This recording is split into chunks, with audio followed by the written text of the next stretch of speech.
प्रिय आत्मिक भाइयों और बहनों, आपका इस आध्यात्मिक परिवेश में हार्दिक स्वागत है।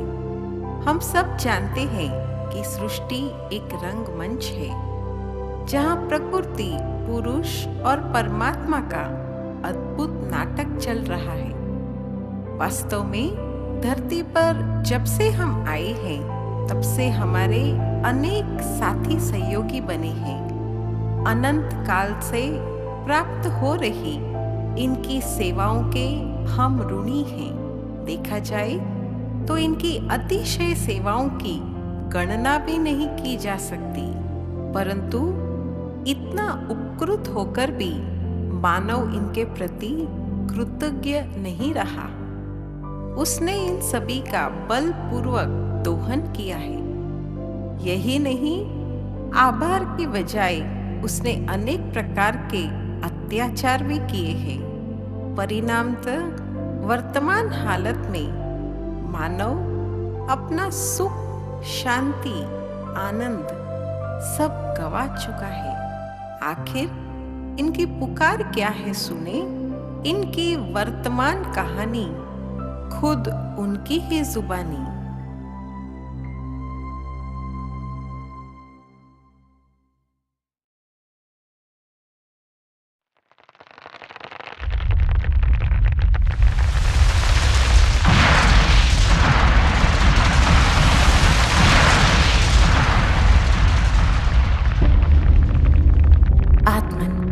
डरो मत, मैं हूं तुम्हारी सबसे नजदीकी साथी पृथ्वी।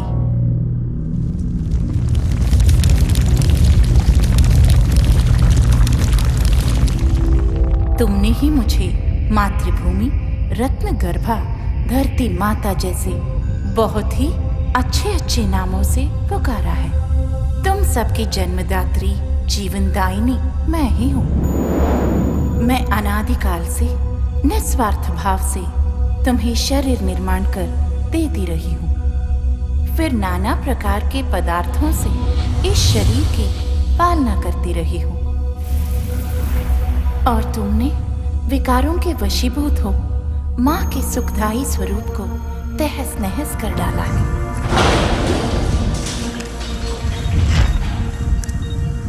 परिणाम स्वरूप भूकंप, भूस्खलन, ज्वालामुखी जैसे भयानक आघात तुम्हें भयभीत किए रहते हैं।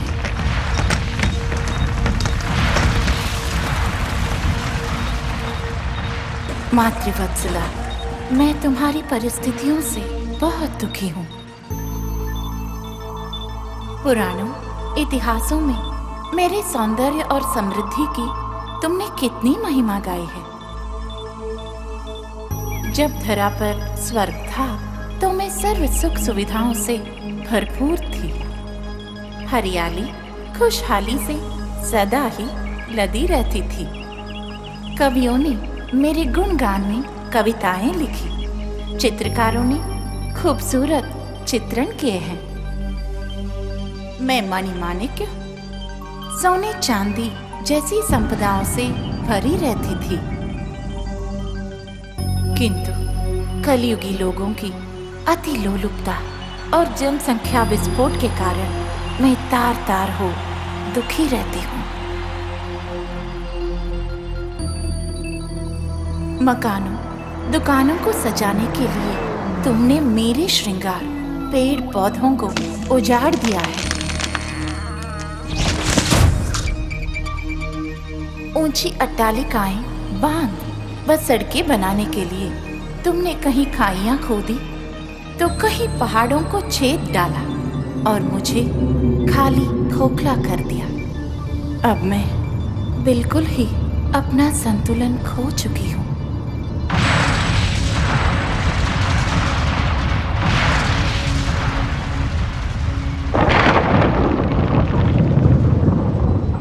मैं फूलों के बगीचे की तरह बहिष्ट कहलाती थी, अब कांटों के जंगल की तरह बिल्कुल रेगिस्तान बनती जा रही हूँ। अब पुनः तुम्हें ही, अपनी माँ को शस्य श्यामला, उपजाऊ, समृद्ध एवं खुशहाल बनाना होगा। तुम्हारे संस्कार परिवर्तन द्वारा सृष्टि के नव सृजन की मैं आतुरता से प्रतीक्षा कर रही हूँ, ताकि मैं पुनः अपनी संतानों को ममता की छाया प्रदान कर सकूं।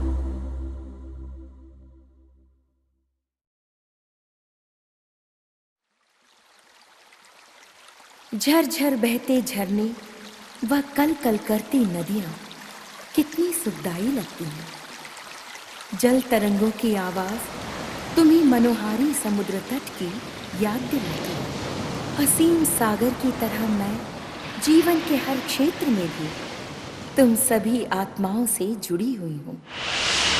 हाँ, मेरा ही नाम है जल अर्थात पानी।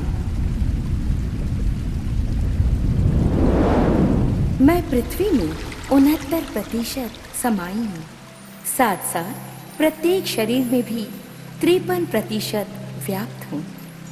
तुम्हारे शरीर में मैं इस तत्व के रूप में विद्यमान हूँ। जिह्वा द्वारा जो तुम पदार्थों का रसास्वादन करते हो वो मेरे बिना संभव नहीं। तभी तो कहते हैं जल ही जीवन है। जल जो न होता तो ये जग जाता जल, जैसी अनेक महिमा गाकर मेरी भूरी भूरी प्रशंसा की है। जहाँ जल का तनिक अभाव होने लगता है वहाँ मुझे दूध की दरिया और शहद की नदियाँ तक कहने लगते हैं। गंगा यमुना सरयू निर्मल कहते हुए लोग मेरी स्तुति किया करते हैं। तुम जलपान करते प्यास से तृप्ति का अनुभव करते हो। शुद्धता व शीतलता के लिए स्नान आदि में भी मेरा उपयोग होता है। यही नहीं, जीवन जगत के लिए आवश्यक अन्न व फलादि उत्पादन में सिंचाई के रूप में भी मुझे प्रयुक्त करते हो। मंदिरों में चरणामृत व अभिषेक के रूप में मैं कितनी प्रयोग की जाती हूँ। मुझ में डुबकी लगाकर लोग मुझे पतित पावनी भी कहते हैं। देखा, कहाँ नहीं हूँ मैं, लेकिन मेरी शीतलता एवं सुखदायी स्वरूप से लाभ लेने की बजाय तुमने आज मुझे हदों में विभाजित कर दिया है। ये जल समस्या, जल विवाद, लड़ाई झगड़े सब इसी का ही तो परिणाम है। जगह जगह बांध बनाने तथा गंदगी डालते रहने से धरती ही मरुस्थल बनती जा रही है। तटों को सुखाना, नगरों को बसाना पृथ्वी व पर्यावरण में असंतुलन पैदा करता जा रहा है, जिसकी परिणति में तुम्हें सुनामी जैसी आपदाओं से जूझना पड़ता है।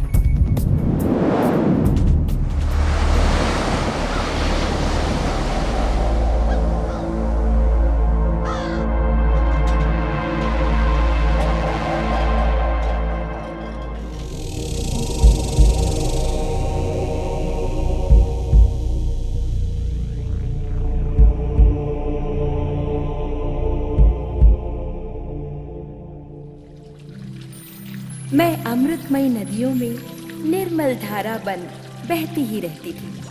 सबको धोकर शुद्ध करने वाली मैं आज इतनी मलिन हो गई हूँ कि मुझे ही शुद्ध करने की नितांत आवश्यकता आन पड़ी है। मैं सारे संसार की मुफ्त सेवा करने वाली आज बोतलों में बंद दुर्लभ वस्तु बनती जा रही हूँ। मुझे अमूल्य जीवन दान देने वाले का मूल्य लगाकर तुमने मुझे बाजार की वस्तु बना दिया है। मैं तुम्हारे इस दुर्व्यवहार से बहुत ही दुखी और चिंतित हूँ।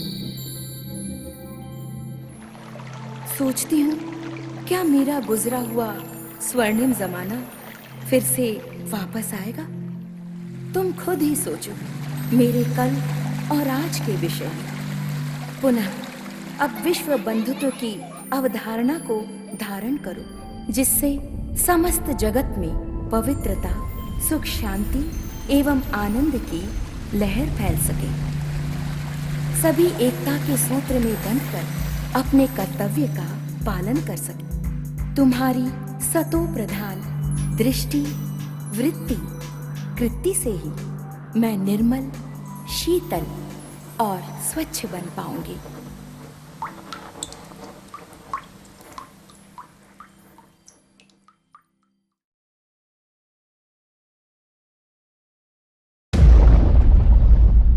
मैं नहीं समझता कि मेरी पवित्र सेवाओं के विषय में कुछ कहने की जरूरत है।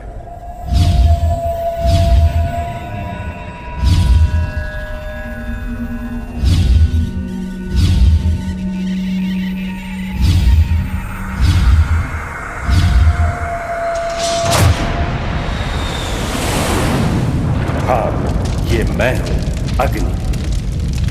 धरती के अस्तित्व एवं विकास में मेरा ही आधार है, क्योंकि मैं ही सूर्य हूं। मेरी रोशनी के बलबूते पर तुम संसार को देख रहे हो। मेरे बिना तुम्हारा जीवन अंधकार में है। केवल दिन में ही नहीं, रात्रि में भी मैं ही प्रकाश देता हूं। मेरे विभिन्न ऊर्जा स्रोत तुम्हारे रोज की आवश्यकताओं को पूरी कर रहे हैं। प्रकाश एवं ऊष्मा देने के साथ साथ वर्षा होने तथा ऋतु परिवर्तन का भी मैं ही निमित्त कारक हूं। रसोई घर में ईंधन के रूप में मेरा ही प्रयोग होता है। मंदिरों में उपयोग होने वाली दिव्य ज्योति मैं ही हूं। मेरी ही ज्वाला से मृतक के शरीर का दाह संस्कार किया जाता है। मैं तुम्हें जीवन के हर क्षेत्र में सहारा देता हूं, लेकिन कभी कभी मेरा उपयोग ध्वंसात्मक कार्यों में भी किया जाता है। क्रोध व हिंसावश आगजनी में सरकारी व गैर सरकारी संपत्ति नुकसान कर देते हैं। अपना वर्चस्व कायम करने के लिए युद्धों में व अन्य युद्धों में मेरा दुरुपयोग कर अपने अहम को सिद्ध करते हैं।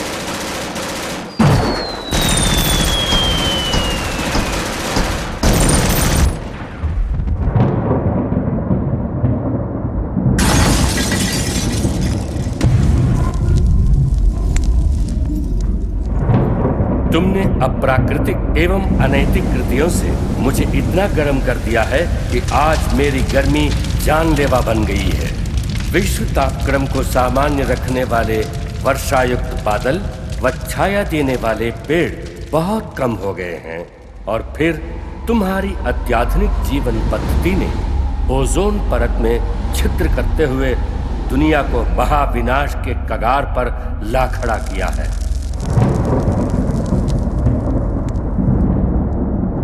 सृष्टि के आदिकाल में मैं शांत था।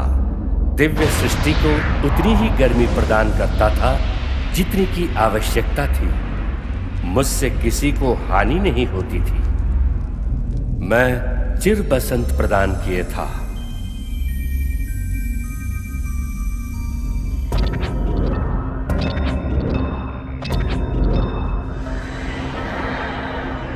याद रखो, तुम्हारा अनियंत्रित उपयोग और अनियंत्रित इंद्रिय लोलुपता तुम्हारे हित में नहीं। मनुष्यों के मन में धधकती जब ये काम क्रोध की अग्नि शांत होगी, तब ही मेरी भौतिक अग्नि भी आराम और खुशी प्रदान कर सकेगी।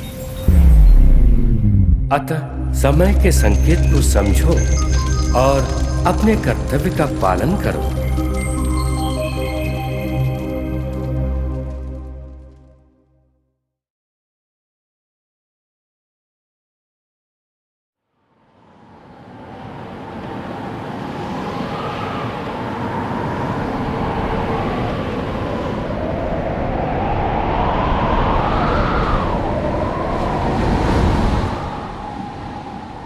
साईं साईं की ये भयानक आवाजें तुम्हारे मन में भय उत्पन्न कर रही होंगी, पर डरो मत, ये मैं हूं, कभी न अलग होने वाला तुम्हारा साथी, जो सदा तुम्हारे साथ रहता हूं।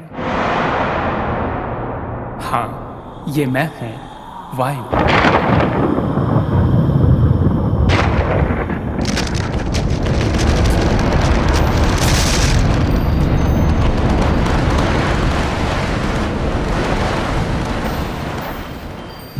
मैं सारे संसार में ऑक्सीजन प्रदान करता हूं, जो तुम्हारा प्राण तत्व है। इंद्रियों के माध्यम से तुम मेरे स्पर्श का अनुभव करते हो। फूलों की रसीली गंध तुम मेरे ही प्रवाह में प्राप्त करते हो। मेरे स्नेह में लहराने वाले हरे भरे वृक्ष, वनस्पतियां मेरे ही स्वच्छ झोंकों में श्वास ले प्रफुल्लित होते हैं। तभी तो लोग मुझे पवन देव के रूप में पूजते हैं। मैं भले ही अदृश्य हूं, लेकिन मेरे ही प्रवाह में संसार प्रवाहित है। किंतु आज तुम मेरी बदली परिस्थितियों के कारण मुझसे ही घृणा करने लगे हो, क्योंकि प्रदूषण ने तुम्हारा जीना दूभर कर दिया है। आखिर इस दुर्दशा का जिम्मेदार कौन? तुम मनुष्यों के श्वास द्वारा निकली हुई दूषित वायु को शुद्ध करने के लिए प्रकृति माता ने पेड़ पौधों की रचना की है। ऊंची अट्टालिकाएं बनाने, सुख साधनों को जुटाने हेतु तुमने प्रकृति को नष्ट किया। कल कारखानों के धुएं के बादल व मोटर यानों जैसे परिवहन साधनों की दुर्गंध से मुझे दूषित किया। यही नहीं, तुमने हर तरह अपना स्वार्थ ही सिद्ध किया। मनुष्य हमारे सखा हैं, दोस्त हैं। तुम्हें खुशियां देने के लिए ही हमारी रचना हुई है। वास्तव में प्रकृति के नियमों का उल्लंघन करते करते मनुष्य के कर्म ही भ्रष्ट हो चुके हैं। इसलिए सावधान, जागो और इस सत्य को महसूस करो कि मानव मन की मलिनता ही इस संसार की मलिनता का वास्तविक कारण है। तो आओ, मन की आसुरी वृत्तियों को खत्म करने का प्रयत्न करें, क्योंकि संस्कार परिवर्तन से संसार परिवर्तन का यही उचित समय है।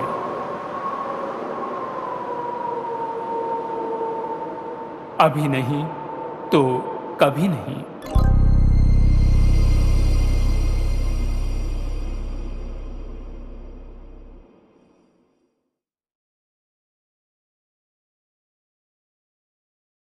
मेरे मीठे बच्चों, तुम मुझे ईश्वर, अल्लाह, शिव, यहोवा, गॉड आदि नामों से पुकारते हो। तुमने मेरे लिए मंदिर, मस्जिद, चर्च एवं गुरुद्वारे बनवाए। तुमने वेद शास्त्र और कई प्रकार की धर्म पुस्तकें लिखी। मेरे पास पहुंचने के लिए तुमने पूजा, अर्चना, तप आदि किए। तुमने मेरे नाम पर अनेक युद्ध किए और मेरे लिए कई त्याग व बलिदान दिए। लेकिन दुर्भाग्यवश न तो मुझे कोई भी प्राप्त कर सका और न ही मेरे पास पहुंच पाया। वास्तव में मुझे जानने से पहले तुम्हें ये जानना और महसूस करना है कि तुम स्वयं कौन हो। तुमने अज्ञानतावश स्वयं को भौतिक शरीर मान लिया है। इसलिए तुम जाति, धर्म, रंग, भाषा व राष्ट्रीयता के नाम पर भेदभाव करते हो। स्थूल नेत्रों से दिखाई देने वाला तुम ये नश्वर शरीर नहीं हो।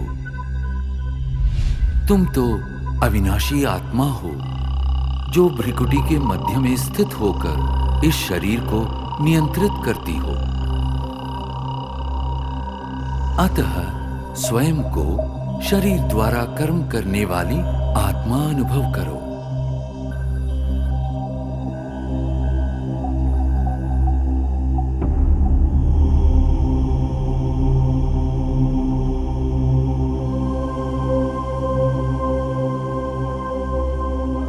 अब कुछ क्षणों के लिए सांसारिक बातों व उनके वातावरण से स्वयं को अलग करो। इस देह को भूल अपने आप को भ्रिकुटी के मध्य में चमकता चैतन्य सितारा अनुभव करो।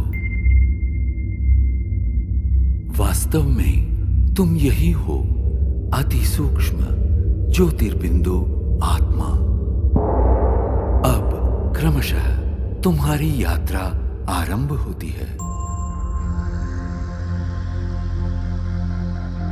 इस भौतिक दुनिया और देह से ऊपर उठकर नीले गगन की ओर।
सूर्य, चंद्र, तारागणों से भी पार अब तुम एक सुनहरे प्रकाश युक्त दुनिया में पहुंच चुके हो।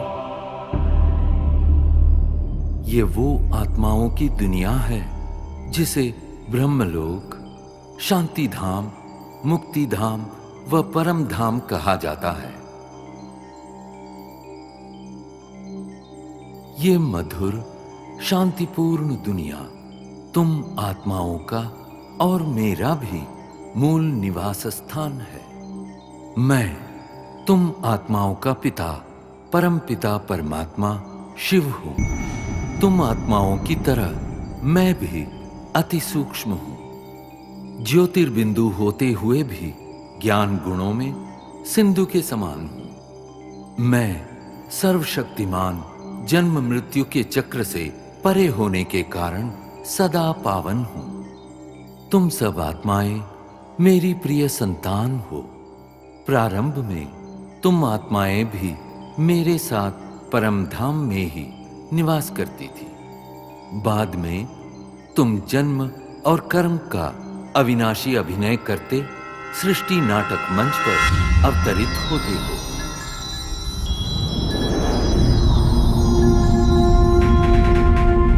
ये अनादि अविनाशी नाटक सतयुग, त्रेता युग, द्वापर युग और कलियुग 4 युगों में विभक्त है। प्रत्येक युग की अवधि समान रूप से 1250 वर्ष है और इस कारण पूरे कल्प की आयु 5000 वर्ष है। हर 5000 वर्ष में इस सृष्टि चक्र की हूबहू पुनरावृत्ति होती रहती है। कल्प के आरंभिक काल में सभी प्राणी और प्रकृति के 5 तत्व पावन थे। उस समय संसार सुख, शांति और आनंद से परिपूर्ण था।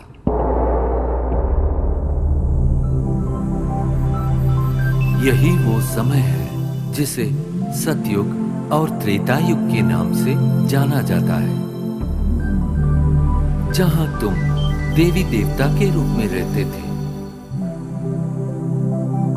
इस 2500 वर्ष की अवधि को स्वर्ग, बैकुंठ, बहिष्ट, जन्नत, पैराडाइज आदि नामों से जाना जाता है। सतयुग अर्थात स्वर्ण युग में श्री लक्ष्मी और श्री नारायण का अटल अखंड राज्य था। तत्पश्चात त्रेता युग अर्थात रजत युग में श्री सीता एवं श्री राम ने राज्य किया।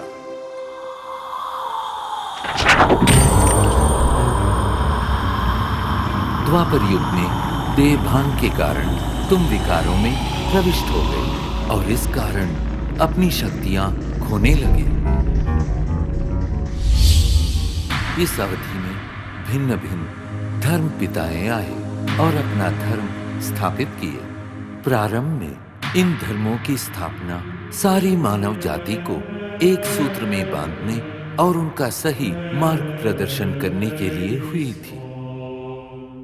अब इस कलियुग अर्थात कलह युग में मानव मन में विद्यमान 5 विकार चरम सीमा पर है, जिनके कारण 5 तत्व प्रदूषित हो गए हैं और तुम शांति एवं खुशियों से वंचित हो गए हो। परिणामतः दुख, अशांति के दलदल से मुक्ति पाने के लिए तुम मुझे पुकारने लगे।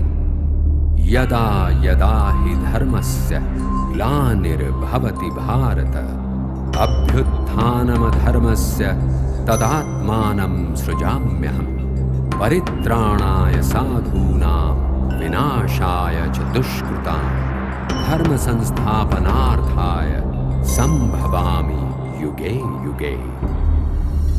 जब जब धर्म की ग्लानि होती है एवं अधर्म व पाप में वृद्धि होती है, तब तब सत धर्म की स्थापना और श्रेष्ठ विश्व नव निर्माण हेतु मैं धरती पर अवतरित होता हूँ। इस दिव्य व पावन अवतरण के काल को संगम युग कहते हैं। कलियुग और सतयुग के संगम का ये समय अत्यंत कल्याणकारी है। गीता में दिए इन वचनों के अनुसार अब भारत भूमि पर मेरा अवतरण हो चुका है। प्रजापिता ब्रह्मा के साकार मानवीय तन में मैं प्रविष्ट एवं सन्निविष्ट होकर सहज गीता ज्ञान एवं राजयोग द्वारा तुम आत्माओं को पावन बनाने का महान कार्य कर रहा हूं। अब तुम देह सहित देह के सर्व संबंधों को भूल स्वयं को आत्मा निश्चय कर मुझ परमपिता परमात्मा को याद करो। यही राजयोग है जिसके द्वारा तुम्हारे जन्म जन्मांतर के विकर्म दग्ध होंगे और तुम सर्व गुणों एवं सर्व शक्तियों से संपन्न हो जाओगे। याद रखो, प्रकृति के पांचों तत्व भी तुम्हारे इसी संपन्नता की प्रतीक्षा कर रहे हैं। मेरे प्यारे बच्चों, मैं वही हूं जिसे तुम अनेक वर्षों से खोज रहे हो। मैं तुम्हारा अनादि पिता हूं। मैं जो हूं, जैसा हूं, मुझे भली भांति पहचानो और मेरी श्रीमत पर चलो ताकि आने वाले स्वर्णिम युग में तुम अनेक जन्मों का श्रेष्ठ भाग्य प्राप्त कर सको। ओम